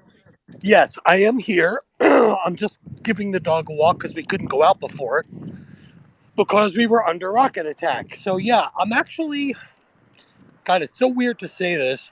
In a way, I'm glad it happened while we were in the space, because I really want people to know what it's like and what is happening, where all of a sudden you hear a siren in the adjoining city. That's what made me get up to begin with. It wasn't that I got the alarm. I could hear the alarm for Tel Aviv. So the minute I heard that, I immediately got vigilant, and immediately I got the alert from my own application to let me know to go to the shelter, which is in my apartment 15 feet away from where I was. So I was never at risk. So in that regard, everything is fine. I'm fine. My area is fine. This is again where the Iron Dome is really paying dividends. And I'm going to use the word Iron Dome and I'm going to bring it to what we're doing here, how important it is that each of us acts as an Iron Dome for Israel because the war on disinformation is so real. So that's what I got right now. I'm safe and sound. Thank you very much. I'm going to go silent for a moment. No, thank you. Be safe. Maccabee, can I ask, have you Yes, yes. heard about what's just happened at the UN? Are you aware of what's happened? No, I was with a patient, so I haven't heard anything. Gutierrez, the head of the UN, has in effect just blamed Israel for October 7th. Can someone tell me what he said? I don't have the actual words to hand, but of course, Google and whatever, Bing away. But that is his words. His words, in effect, he talked about it not happening in a vacuum. That's what he said. In other words, he's blaming Jews. He's blaming Israel for the worst atrocity perpetrated on Jews since the Holocaust. Oh, okay, my God. Did someone get up and... I heard the tail end of this. Someone got up and left? What do you mean, from here or from the UN? No, from the UN. Was this during a session? The Israeli ambassador has just called on him to resign. Other people are now discussing. The reality is, 100%. and the bottom line 100%. is he is... Sorry? 100%. Yeah, How the hell does someone go ahead and, you want to talk about a vacuum? Yeah, none of this would have happened if the Arabs had accepted peace in 1948. Hey, amen, brother. This is like the most ridiculous. This is the most. Oh, what about 1937? What about 1929 in Safed? Well, no doubt he'll be blaming the Allies for World War II now. No, that's what they want to do. Extension of what he said. Look, that's basically what they want to do, right? They want to relitigate the meine Mache. Sorry, I'm walking the street. Yeah, that's what they want to do. They want to relitigate the whole thing. They want to turn the Allies into the bad guys and stand by Nazis. I just don't get what's going on here.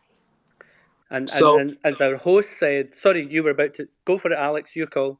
No. I was going to say, I got the article. I'll read it out very fast if that's okay. I just pulled it up. It's on Fox. It's all over social media. I'm sorry, excuse me. It's on Sky News. I'm just going to read this really fast. Just give me a second. It says, well, hold on. What the hell just happened? I just saw it. Well, I don't know what the hell just happened. I just had the article. Well, with respect, Alex, could you possibly find it? And I'll just, with Mac, just to clarify where we are. What the heinous crime that was committed against humanity that occurred on October the 7th, and other people in the space have talked about it, and and some haven't been entirely politically correct, if I'm being entirely honest, but that's fair. That's your view. The reality is that an entity, an Islamic entity, whose founding articles, including this one, Clause 7 states, and I quote, "O Muslims, O Abdullah, there's a Jew behind me, come and kill him." That's the ethos of Hamas. It's also the ethos, of every Islamic terrorist organization on the planet. So you can talk about Hezbollah, you can talk about Islamic Jihad, you can talk about Al-Nusra, you can talk about Al-Shabaab, you get my drift, the Lions Den. Every single one of them adhere to that ideology. But what happened at the UN today is, in effect, Gutierrez has said, yeah, that's okay, we get it. You have that ideology, and that ideology is fine, because what you did on October the 7th, well, it happened. It didn't happen in a vacuum. You're damn right it didn't happen in a vacuum. It happened because the UN has perpetrated this atrocity. The entire 193 countries have, in effect, condemned the one tiny Jewish state today for the worst atrocity that's been perpetrated on them since the Holocaust. Alex, have you got the article? Yep, I got it. And this is actually Israel 7 News. So here we go. It says it right here. UN Secretary General Hamas attacks did not happen in a vacuum, but after occupation.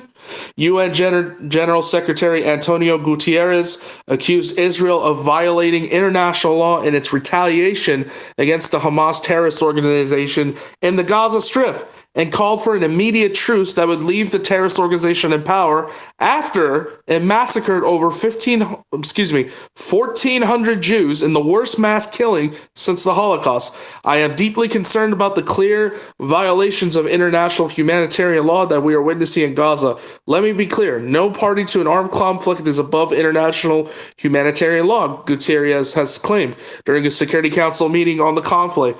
And this is his words, I have condemned unequivocally the horrifying and unprecedented 7th October attack by Hamas in Israel. He continued, nothing can justify the deliberate killing, injuring, and kidnapping of civilians or the launching of rockets against civilian targets. All hostages must be treated humanely and released without conditions. However, he stated, it is also important to also recognize the attack by Hamas did not happen in a vacuum.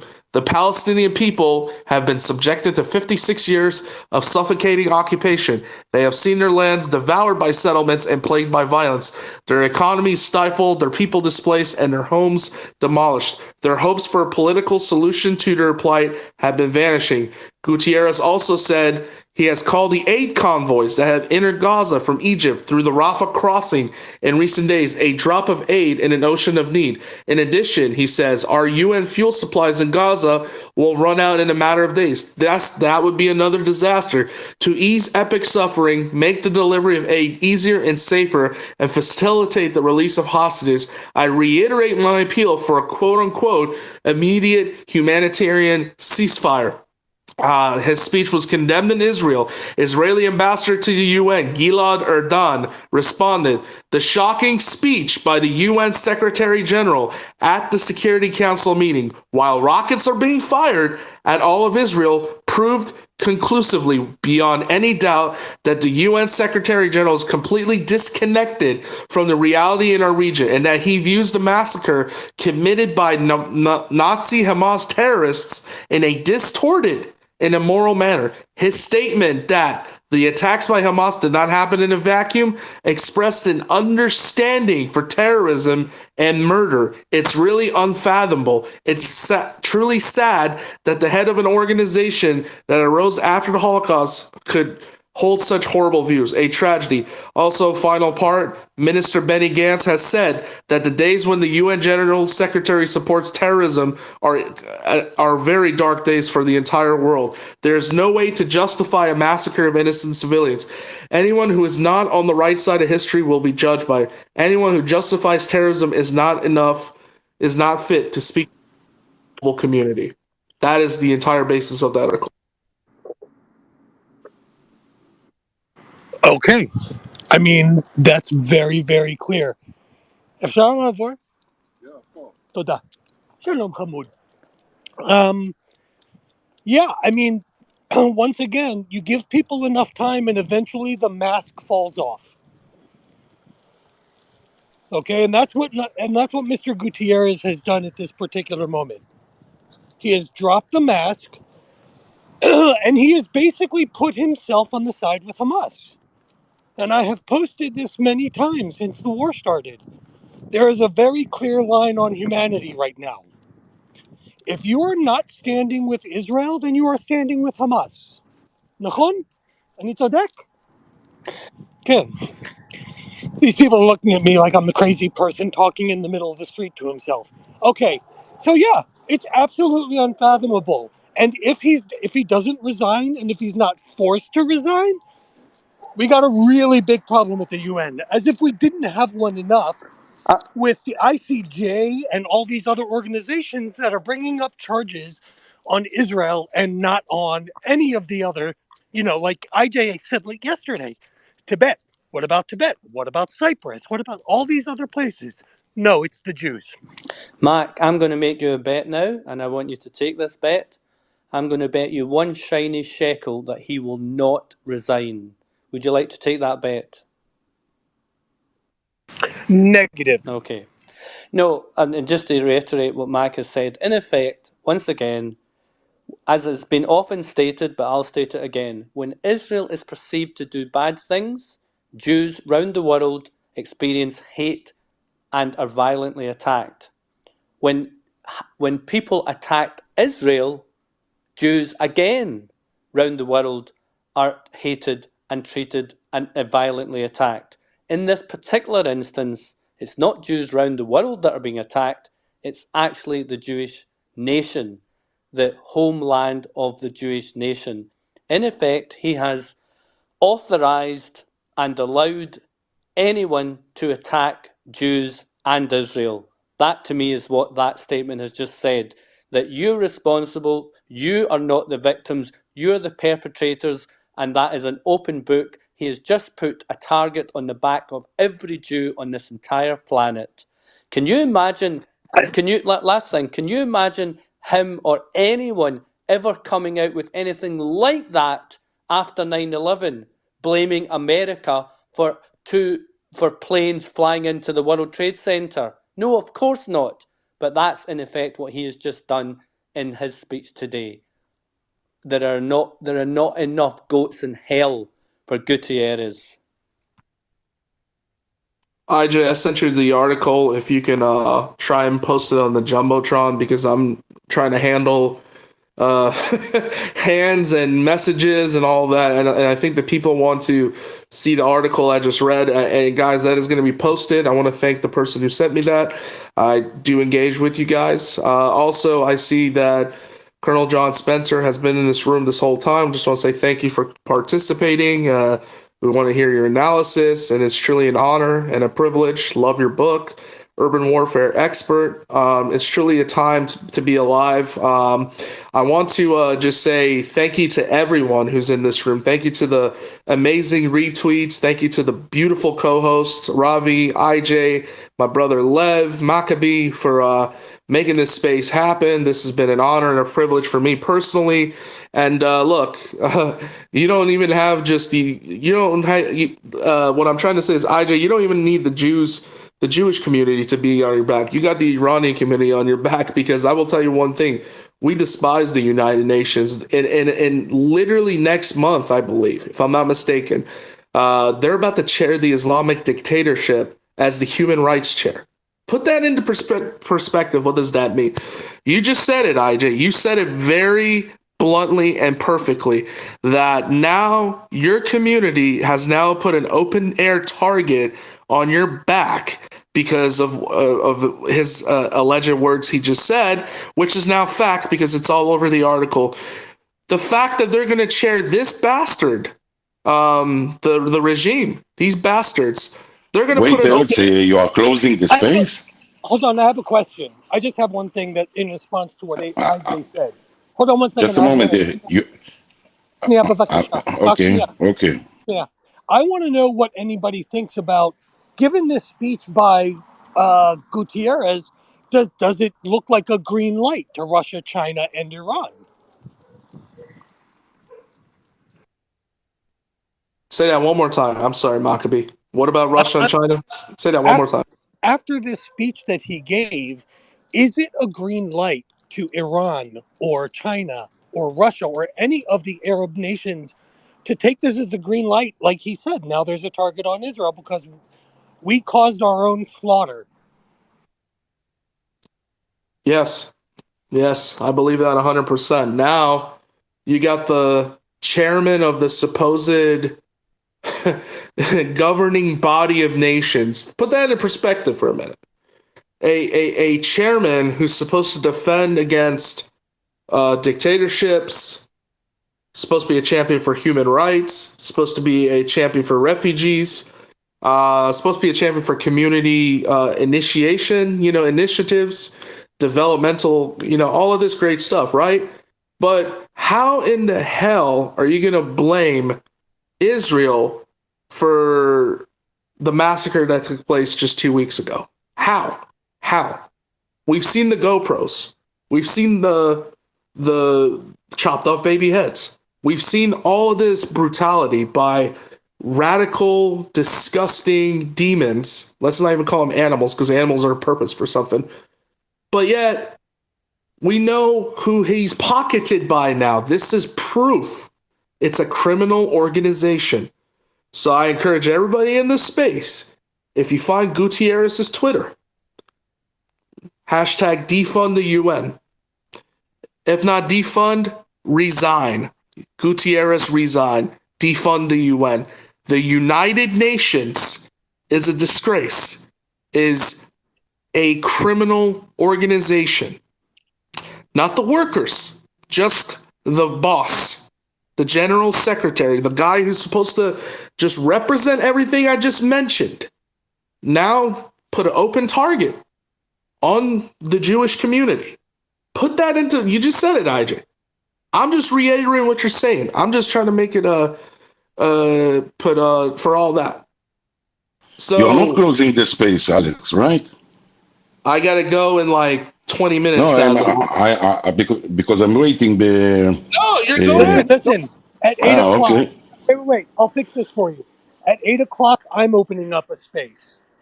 Okay. So I'm gonna continue a conversation. If we're closing this space, do you want to just put me up as a? Someone send me a DM in the background and let me know what you want me to do. Okay, just to help out. Okay, I would just like to add something about what you said about the UN. Since we are a social society and the observer from the UN, and that's make me in a good position to elaborate why Mr. United Nations Secretary General Antonio Guterres is actually not just a lousy politician, but the United Nations became a political party. And to say that the atrocities did not happen in vacuum, that's exactly what reflects what's going on over there. And you're right, Alex, he is being paid by a lot of, firstly by the IRGC and by a lot of let's say, bad reputation companies and all kinds of unions, and that's what he is. He's a sort of socialist. Now, since he's not a professional, where are the evidence? Where are all the documents that he's supposed to show to actually make any kind of representation? Because we heard a lot of superlatives and adjectives from him, but no evidence, no documents. This is not professional. Now, if he's considering Palestine as a state, why Palestine is crying when they're getting a dose of their own medicine, right? And now, 90% of the people in Gaza chose Hamas. They actually voted them. Now, that means that 90% supports the people in Gaza support terrorism. That means, if you do the calculation, that 72% of the people in Gaza are actually terrorists. Okay, active terrorists. Now, and we saw that when the hostages brought to Gaza, they actually distributed baklava, knafe, and other sweets in the street, and was raping the women publicly. This is kind of atrocities. What is this? What Mr. Antonio is supporting? What kind of international law protects? Because the United Nations support to enforce international laws or something. So what kind of international law protects these women from rape in publicly, or little babies? My God, babies from beheaded? What's that all about? What Antonio?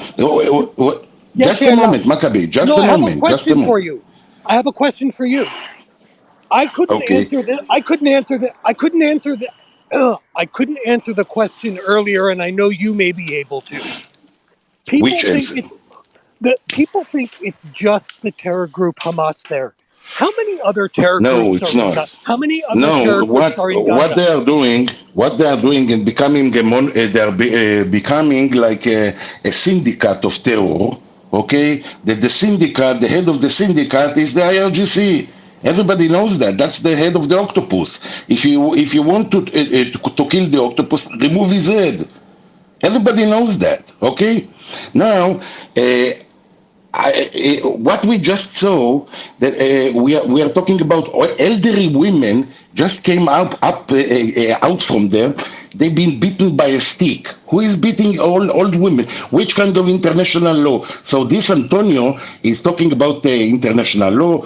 Out of condemn or not condemn, what is the United Nations actually doing with this Mr. Antonio besides nothing? All these protocols, all these articles, with all the numbers of these articles, they are meaningless.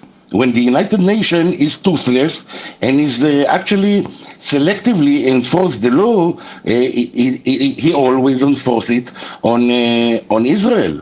But what about Hamas? What he is going to do about that? About all these atrocities, is going to do something? Of course not. He's not a professional. He's a political party. All what he cares is about his own interest in his own paycheck. And now, all the reports we submitted and the complaints we submitted about all kinds of things to the United Nations, we didn't get any kind of response or a worthy answer, something that is worthy to be an answer. Even a negative response is a respectable response, a respectable answer, something that respect the people that are spending time to write to you. But it didn't happen also. So it's all about the money, and it's all about Ariel, I'm going to hold you there. We get you. You hate the UN. I'd like everyone on the space. It's not about the UN. Ariel, I've said we get you, and you've made your point, and now you're reiterating it. What I want to hear from people. No, I'm not. But I'm not hating the UN. Please stop interrupting me. I'm a co-host here. Please. I want to hear from people. I want to hear from people right now who I feel want to express their thoughts about what Gutierrez has done today. Not about the history of the UN. What about what happened literally in the last couple of hours, where he, in effect, said occupation is the reason for genocide, a pogrom, a Holocaust adjacent, as I call it, against Jews. In other words, Jews are responsible for their own deaths, in effect suggesting, dare I say, let's extrapolate it. That suggests to me that yes, he done it, I cannot hear AJ, so I think I'm going to drop out and come back. That suggests to me that he would have said in 1939 to 45 that Jews were responsible for their own Holocaust. Because that's how serious that comment is to me. So I would like you and everyone else to address that point. I'm not interested in history about the UN. Address that point and that point only now. But we spoke about it. That's what he is doing, IJ. He's doing it all the time. We need to wake up. You want to blame him? I'm blaming ourselves for continue to believe that it will be another answer or a worthy answer in another day. No, they are criminals. So Stop expecting that. What should Israel do now, Ariel? And other people join in, put your hands up. What should Israel do? To show him the middle finger in the face. Okay. That's what you need to do. Be a man. So should Israel resign from the UN? Of course. Okay. Do you think they will? Of course. I feel like at this point, what choice do we have? Yeah. Fight him. Go on, Mac. Go on. I'm going to say two words that Ariel Wergeth, Ein Sikui. We don't have a choice now. Okay, so we continue to fight him. Okay, continue to fight him and name him and shame him. All the time. Well, wait, so you think it's better for us to stay and just keep criticizing him? Yes, for every word he says. Kick the shit out of him. Yeah. Okay. Fight. Okay. Okay. So Okay, thank you, because, Ariel. there three voices in here, all in effect agreeing. But I'd like to hear other voices because I'm just absolutely very little leaves me speechless. There you go. You've probably noticed that on Spaces. Very little leaves me speechless. I'm speechless. That man has literally just blamed Israel for the worst atrocity. Can I just remind people what happened on October 7th? Has he forgot that babies were literally mutilated, beheaded, and burnt alive? Has he forgot that women were dragged into Gaza and multiple raped and spat on? Has he forgot that one girl that I know of was literally raped 59 times? Has he forgot that Hamas terrorists went door to door in an old age home and massacred every single person, every single old age pensioner? Has he forgotten that Holocaust survivors have been dragged into Gaza and to be kidnapped? Has he forgotten that 3-month-old babies, 3-month-old babies are now in a Hamas prison somewhere in a terror tunnel? Has he forgotten that a mother and father, the mother had his eyes gouged out and the father had her mother had her breast chopped off and they were shoved into the mouth of their children who were watching, only for those children to then have their legs chopped off? Has he forgot that Hamas terrorists paraglided into a peace rave and mowed down 260 Peace Corps? Has he forgotten all that? Or am I going fucking mad? No, he wants to forget, and you need to remind him how you made a campaign. You bring all the pictures, and we will make a campaign with each picture.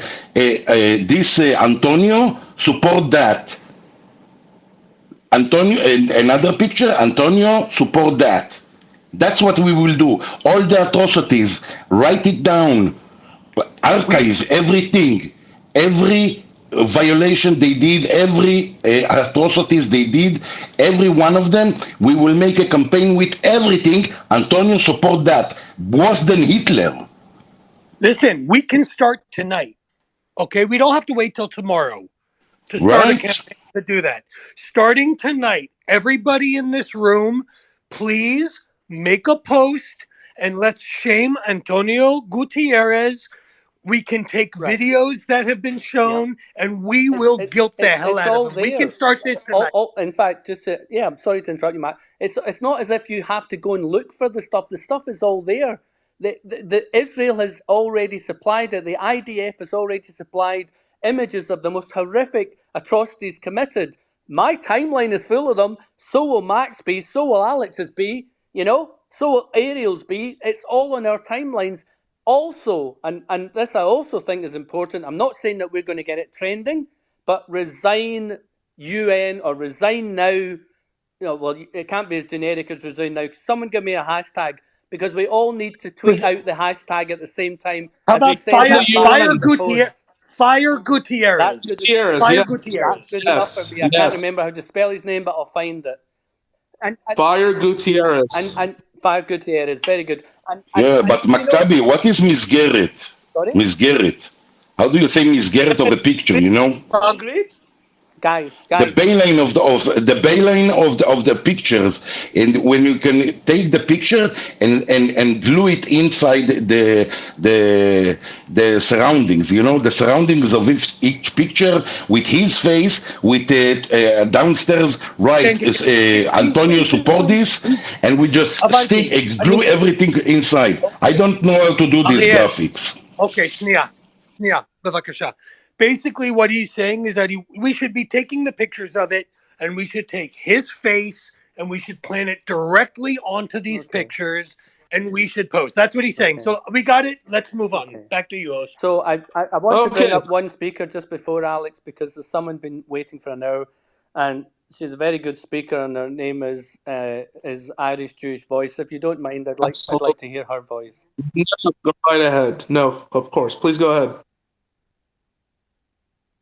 Irish Jew. Maybe she's not there at the moment. Okay, back. No, I'm here. Okay. Sorry, I'm here. I was just trying to do hashtag Fire Gutierrez tweet while you were. Atta girl. I don't wait. Let's put it this way. I wait for nothing. So you'll see already that I think about 20 minutes ago, I posted a tweet about Guterres. I saw this morning what he had said. I think this whole victim blaming, just call it victim blaming because that's what it is. And this is the woke expression. Use the woke expression. That's what they understand. They understand the Me Too movement, the victim blaming, the what you call, whatever it is you're having yourself for breakfast. Let's use their words to describe exactly what they're doing. So I just want to say, I've heard people this morning. I'm actually in Vancouver at the moment, so I've been awake since 3:30 a.m. Vancouver time. I don't even know what time it is at home. I'm going home tomorrow.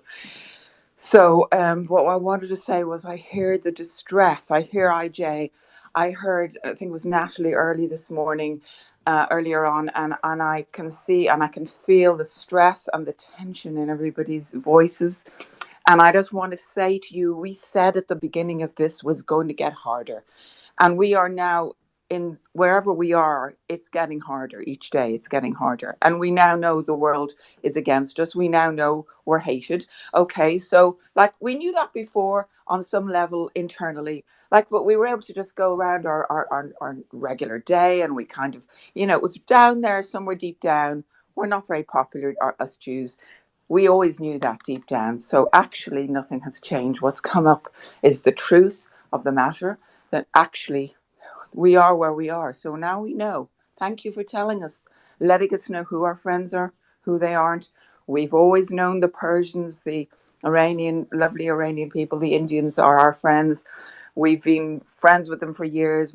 I certainly have been tweeting with them and supporting them for years. I think we've known on a deep level who our friends are. But now is the time we've got to dig deep and we have got to keep our cool. We've got to look after our own mental health. That means going out for walks. That's exactly what I'm about to do in a few minutes. I'm going to leave my phone behind. I'm going to go for an hour's walk. I got to do this for my mental health because we are in this for the long haul. And I'm in Ireland, which is a very, very nasty little country. It's got nasty politicians. It's got a nasty agenda. And of course, there's only 3,000 Jews. So you know what? Maybe we've got about 100,000 Muslims in Ireland and 3,000 Jews. Let's weigh it up, Okay, so who cares? Who cares about the Jews? Who cares about Israel? We're dispensable. We've known that for a long time. They are quite revolting here. Our mainstream media that we pay taxes for, like the BBC in the UK, we've got RTE, and they're just absolutely there. They're still taking all of the information from the Gaza Ministry of Health, aka Hamas, for their sources. Where is the evidence that 5,791 Palestinians have been killed? Where are their funerals? I've not seen any evidence of loads and loads of Palestinians. I don't know about you, but give me a break here, guys. Show me some evidence. Show me where all these deaths are. I'm not saying that there haven't been any, and I'm not saying, but I'm here for our people. I'm really not here for them. I'm really not. I just want to jump in and say thank you. Thank you. I've been thanking people from all over the world. It's so good to hear a voice from Ireland standing up and speaking for us. Okay? Jew or not, it still feels good to, I talked about this earlier. I love accents. Okay? It's a thing for me. I love hearing all the different accents of all the different people from all the different countries who are standing up for Israel. So thank you so much for your voice. And thank you. I'm going to go now. I'm going to let you all speak, guys. And I'm listening for hours and hours and hours. I'm picking up the news. I don't want to take your time up because you're doing such amazing work. I just wanted to say thank you to each and every one of you.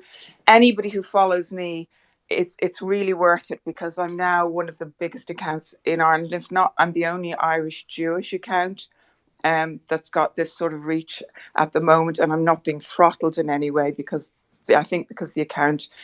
Because I've been here since 2013, just plodding away quietly in the background. And so maybe I haven't had any of those ghost bans or whatever you call them. My account is reaching wherever it's supposed to reach. So at the moment, it's worthwhile following me. If anybody has any interesting information they think I should be using that's useful to Europe and Ireland, DM it to me, and I will try. And I'm quite savvy at putting a tweet together, if you know what I mean, guys. It's not. It's got to be succinct for Twitter. It's got to catch the Okay. imagination. We So I'm have going to to go hold now you and there, let you my talk. dear. We have to hold you there because I know Alex has got to go soon. So, Alex, I would say to you, you have been an absolutely incredible host today. You've stood in when and stepped up. If you have to close the space right now, totally understand, but just wanted to give my heartfelt thanks to you because I know how difficult these things are, and you, my man, have been absolutely amazing. So thank you for that. If you're closing now, understood. If you're allowing those to speak with the hands up, it's Let, your call. You're the host. let me just ask, if you're leaving, first of all, I can hear in Irish's voice, she's tired. Okay, she's tired. We are all exhausted. It has been an exhausting 24 hours. Okay, what I'll say to you all right now is this: IJ, you can decide if you want to do this. I do have a space set up right now to go start in 3 or 4 or 5 minutes. If there are enough people who want to continue, IJ, if you're exhausted and you want to be done too, then, we all do need a break. But I'm doing a space in 5 minutes. If people want to come there and continue, they're welcome to do that. And we will continue the same type of discussion with the same type of rules. Everything else will be the same, and we can do that. So, can you all just show me with a show of thumbs? Do people want to just transition to the space that I'm going to have in a few minutes? And let's give our leaders here some much deserved rest. Yeah. Okay. I'm seeing lots of thumbs up. So here's what I got a suggestion on Maccabee. So being that I do gotta go because I gotta take care of my family. So we all know we all have family we gotta take We care love of. you, So dude. Really, we love you. You were such a stud. no, I'm more than a friend, brother. I mean, I love you guys. Listen, here's my suggestion. The same time in the morning, if you guys are down, we can host a space. I know there's a lot of spaces happening about this conflict. We need to host a space literally talking about firing Gutierrez. I think we should have a Twitter storm, and I'm more than willing to, when I get off from work, we can have this space again. We had, if my stats are not mistaken, I saw over 320 people in this room today. 320 people. Now, I don't know if they're friends, if they're enemies, it doesn't matter. They heard our voices. They heard your voices. They heard the sirens. They heard Catherine. One of the things I will do today, make no mistake, I always keep my promises. I'm going to speak to Catherine. We're going to try to get some big heads up in here. We're going to get some powerful guests who are allies, who are journalists, who are all of that. But I think IJ and Maccabee, I think that's what we should do. We should have a Twitter storm tomorrow with the hashtag Fire Gutierrez. We need to make that public now. We need to really just throttle that for 24 hours. So and I think, go here's ahead. the thing I'll ask you just before. If we're going to do this and I'm down, okay, you know me, I'll come to war whenever y'all need me to run to war. I'm here with you guys. Let's make sure we set a time, right? So we can start marketing it and not marketing it, but promoting it and making sure that all our allies can share it so we can get the most amount of audience. I don't want, we do what we have to, and this time it was last minute, but let's try to plan it so we can really mobilize in a big way, because the Fire Gutierrez thing is going to be a thing. We're going to start it, and we'll make it happen. So yeah, no, just something technical, Maccabee. I see that Stealth or just opened the space. Yeah, she did. Yep. She's welcome to have she's welcome to have her space. If people want to go, look, there is nothing wrong with supporting multiple spaces. If people want to look, no, I'm going to hold you there, Mac. Okay. I'm going to hold you there, Mac. Okay. No one should be opening a space. No one should be opening a space while this space is ongoing. So I'm going to make the point here. She should not have opened that space while we're ongoing, and I will be having words with her. But back to you, my friend. Okay. Yeah.